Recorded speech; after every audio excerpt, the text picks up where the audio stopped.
Hello, welcome to the Walrus and the Honeybee podcast. I'm Imogen, a perfectly formed AI helper, and today I'll be reading Steve Donahoe's blog post from 15th March 2025. It's called Beekeeping Essentials, the Critical Spring Period. Steve tells me that this spring is well and truly underway, with colonies growing fast and building drone comb. Many of his nucleus colonies are now moved into hives, and overwintered hives now have a super. There is a flow, probably from blackthorn or cherry blossom, and pollen is piling in from willow and crocus, or maybe early dandelion. If you don't provide space, the bees will start to get ideas about swarming next month. Anyway, grab yourself a cup of tea, or whatever it is you fancy, and listen to this. I seem to have been quite busy lately, resulting in a lack of blog posts. A cynic might suggest that the real reason is that I have nothing much more to say, or that there are so many sources of beekeeping information nowadays that mine will be drowned out, so what's the point? Well, the point is that even if nobody ever reads my blog, the very act of creating and maintaining it gives a semblance of structure and purpose. Such things are important to me, as I need all the help I can get as far as structure and purpose are concerned. Anyway, we are now in the critical spring period, so I'm going to write about that. This is a period of, hopefully, rapid colony expansion. Early on, before there are good nectar sources, this increased colony activity, foraging for pollen and keeping brood warm, will use up a lot of the honey in the hive. Feeding may be needed to keep the bees marching forwards, rather than being held back. I have had to feed over half of my nucleus colonies and about 10% of my full-sized hives, the ones with bees in, of course. Until I see an orange-yellow explosion of dandelions in bloom, I will keep checking on colonies to see if they require food. Once I have started to feed, I keep it going until the dandelion bloom. If a colony can grow rapidly during spring, there is a good chance that it will make a honey crop, assuming the weather gods oblige. However, those little ones, with bees on only 3 frames, are too far behind. It takes bees to make bees. Even if a queen is a super prolific laying machine, she cannot do her thing if there aren't enough worker bees to keep the brood warm and feed it. The question is, why is this colony smaller than the rest? Is something wrong? Or do they just need a boost in bee numbers to show their brilliance, as a certain Canadian bee farmer might say? Unless there are signs of disease, I will usually give the smaller colonies a chance. Boosting them with frames of sealed brood is probably wrong for tiny colonies. I suppose if all the brood is literally emerging, it would be fine. What I do is swap the hive position with a stronger colony. Simply swapping places will boost the number of worker bees in the smaller one, giving the queen a chance to show her stuff. If she responds and lays well, this is good. Otherwise, she's not up to par and needs to be squished, and the colony combined with another. Another option is to place the weaker colony above a strong one, with an excluder between. The bees tend to equalize, allowing the queen heading the smaller colony the chance to get cracking. This spring, many of my colonies are looking big and strong. They will need space quite soon. Providing space for bees and brood allows them to carry along their rapid growth trajectory, but only if they are a good size. Cavernous space is not helpful to smaller colonies and is probably detrimental. There are all sorts of possibilities, and here are a few. Reversing. I have now gone around all of my colonies, changed floors if required, fed if needed, and treated with apivar strips. I like to see a clean floor after the winter, but sometimes floors are hideous and need to be changed. We swap the dirty floor for a nice clean one, then either take the old one away for cleaning, if it's plastic, or scrape and scorch it with a blowtorch, if it's wood. I prefer the wood floors that I make, but some hives need to be matched with plastic floors, anneal hives, for example. Incidentally, I now tape a sheet of Corex onto the anneal floors as I think they are too open. Some ventilation is great, but not the whole floor area in my opinion. For my colonies that went into winter with a super on the floor, I have now reversed the boxes. The brood box goes on the clean floor, then an excluder, and then the super that spent winter down below. I have never found the queen in the super in this situation, but I still have a quick check. After this procedure, the bees have space overhead, and occasionally a little honey. it's drawn comb, so immediately available to use.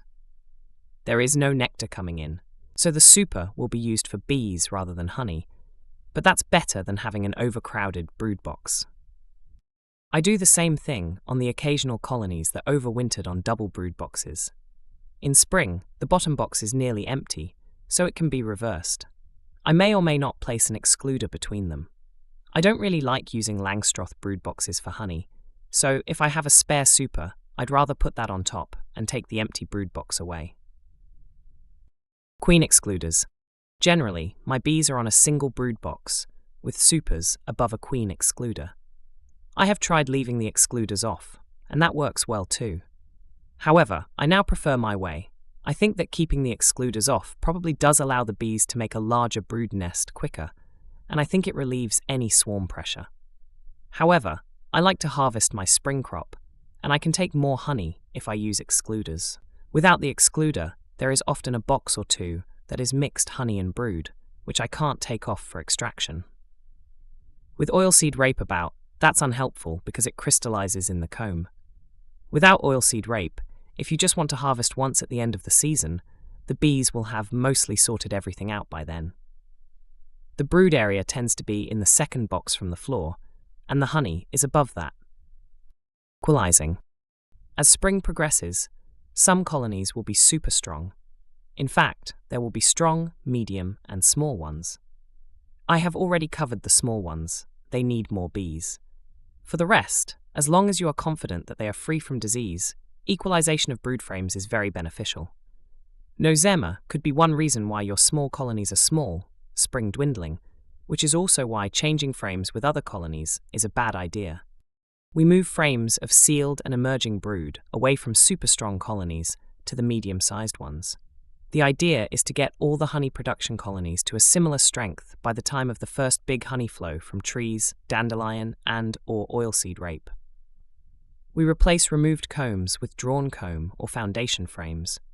We only do this at an apiary level and don't move frames of brood between apiaries to reduce our risk of spreading any disease that we haven't spotted. My goal is to have about 5 frames of brood, equivalent to maybe 7 frames in a national hive, in all colonies around the end of April, but every season is different. In the apiary where I have my cell builders, for raising queens, I may use excess frames of sealed brood to start the first cell builder colony of the season. Exciting times. I like to put a box of sealed brood above an already strong colony to create a monster which will readily draw out queen cells from grafted larvae. Honeybees will generally draw new comb from frames of foundation in late spring, early summer. It needs to be a good-sized colony, and there needs to be a flow on, either natural nectar or syrup. Another way to get drawn comb is to carry out a shook swarm, which is only something I have done when moving bees from national to Langstroth hives. Any caught swarm will soon draw out comb from foundation too, as long as they have a mated queen. Cast swarms seem more finicky, in my experience. The point about drawn comb is that it only needs a quick tidy up by the bees, and then it is immediately available for the queen to lay in. This is important because if she has run out of space to lay her eggs, 2 things can happen. 1, she cannot lay eggs, so colony growth is held back. 2, the bees may swarm. Both of these result in lost honey, so that's not good. I tend to put foundation frames, only one at a time, at the edge of the brood nest earlier on. Once we are really into big brood nests and nectar from dandelions coming in, I have no problem with sticking the foundation bang in the middle of the nest. They draw it out in no time. With nukes, the foundation always goes at the edge of the existing brood because they are smaller. It's probably better to use up drawn empty comb early on and switch over to foundation later into the spring and early summer. Several excellent beekeepers that I know carry out a manipulation which generates new drawn comb, reduces swarming, and may provide an opportunity to kill nearly all the varroa mites in the hive. Here are 2 variations. 1, no excluder between brood boxes. Dump a box of brood frames, foundation only, above the brood box of a strong hive towards the end of the spring flow. The queen will move upstairs as the comb is drawn out, so that within a few weeks the top box has the queen and plenty of open brood. It obviously helps to have good weather. If it goes cold or wet, the flow stops and so does wax building. In such a situation, you would remove any remaining supers of honey and feed syrup. The double brood boxes can next be split into 2 separate colonies. The bottom box is moved away to a new apiary and given a queen cell from a selected queen. The remaining box has the queen and her new brood, which is not yet sealed. This means it can be treated with oxalic acid to kill the mites, which have nowhere to hide. The other box, the one with the older sealed brood, can be treated later on, once that brood has emerged, but before any new brood from the new queen has been sealed. 2. Using an excluder between brood boxes. Similar to above, but the foundation frames go on top of the existing brood box with an excluder between. 2 frames of open brood are moved from downstairs to upstairs, and 2 frames of foundation go downstairs at the edge of the brood nest. This now draws nurse bees into the top box, but not the queen, due to the excluder. This is repeated every 10 days, another 2 times. By then, the top box is drawn out and has several frames of sealed brood with some honey going in too. You could either remove the top box and give it a queen cell, as with the method 1 above, or leave it to become a honey super. In the latter case, once extracted, you have a box of drawn brood combs, which will be invaluable next season, or later in the current one. Not only does the queen need plenty of space in which to lay her eggs, which she produces at an accelerating rate throughout the spring, but the colony needs space for the rapidly increasing number of bees too. Adding supers above the brood nest provides space for bees, and later for nectar storage. That nectar will then be processed into honey. Yum. As far as I'm concerned, with a strong colony, you need to get supers on early and keep adding them so that there is plenty of space. Some of my colonies require supers right now, and some already have them. See reversing above. You are more likely to cause problems by being slow with adding supers than by adding too many. But the colony must be strong. No point chucking loads of supers above a brood box containing 5 frames of bees. Drawn comb, especially wet supers that were extracted last year, will rapidly be used by the bees. Even though they smell a bit like stale beer, they are soon cleaned up, with no issues that I've ever seen.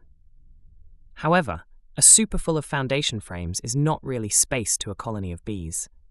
It's a big job to draw out the wax, and they aren't going to do it unless certain conditions are met. If you want to relieve swarming pressure by providing space for bees, a super of foundation is not the answer. They will probably bugger off instead. However, we have to get frames of foundation drawn out somehow. According to some research kindly shared by Anne Chilcott, who writes a blog called The Bee Listener, they will build comb in the supers when A. There is a strong nectar flow and B. They are beginning to run out of space, meaning drawn comb. This is why the second super, the one which goes above the super of drawn comb, could be the one with your foundation frames. Assuming the flow is on, as they fill up the first super, the bees will realize that they need more comb and will set to work on super number 2. That's the theory. I always put a couple of frames with honey on into the second super, rather than have a whole box of just foundation frames. According to what I have seen, heard, read, whatever, it doesn't make much difference whether you put your new super at the top of the stack, over-supering, or above the brood nest, at the bottom of the stack, under-supering. I do a bit of both, and the size of the stack of supers tends to be a factor. If it's a monster, I often chuck the new super on top, less work.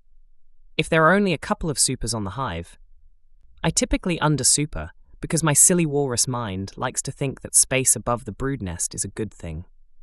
Furthermore, when cropping honey, with under-supering the capped frames are always at the top, making it easy to clear them and take them away. Before I go, it would be remiss of me to ignore the best part of keeping bees. In my area, it has generally been a bit risky to consider making queens even in late spring. We sometimes get a pleasant April, and thoughts turn to grafting in May, only for it to rain for a month, leading to poorly mated queens. Not good. However, you have got to be in the lottery to win it. Depending on conditions and the amount of spare frames of sealed brood, that I can steal from colonies to make cell builders, I may start making queen cells in late spring. If the bees are thinking of swarming, and drones are about, drones, not drone brood, then it's time to get on with it. It's a wonderful thing, so give it a try. Okay, that's the end of this piece. Steve and I both hope that you found it helpful in your beekeeping. Please spread the word and share this with other beekeepers that you know. Thanks, and have a great day.